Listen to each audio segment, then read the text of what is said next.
Okay, so here's just a quick note on steaming, because I am getting a little bit better actually. It still sucks, but I'm getting better at it. So just some tips. I would say one of the keys, the main key is preparation. So you want to have a good form. I've actually started soaking the wood beforehand. I don't know why that makes it better, but it seems to work better. And then I give it a quick sanding before I put it in the steam box.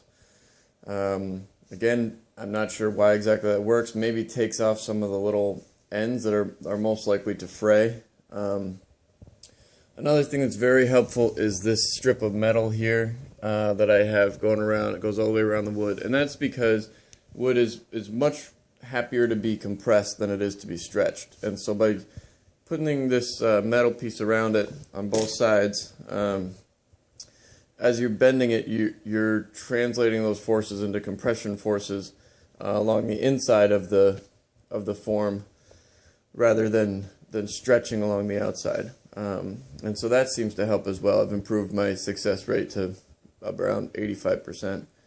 The other thing I would strongly recommend is, as you read up on these things, everybody says, okay, steam an hour per inch or whatever.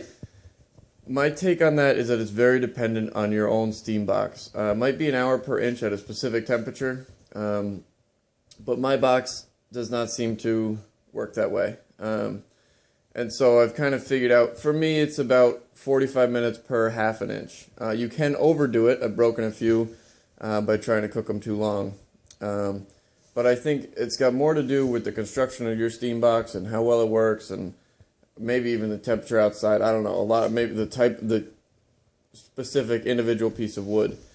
But I would say use those as more like guidelines and have a few sacrificial pieces to try to figure out kind of the characteristics of your own construction, your own box, because it does seem to, at least in my case, kind of have its own rules, which are similar but slightly different to everything I've read.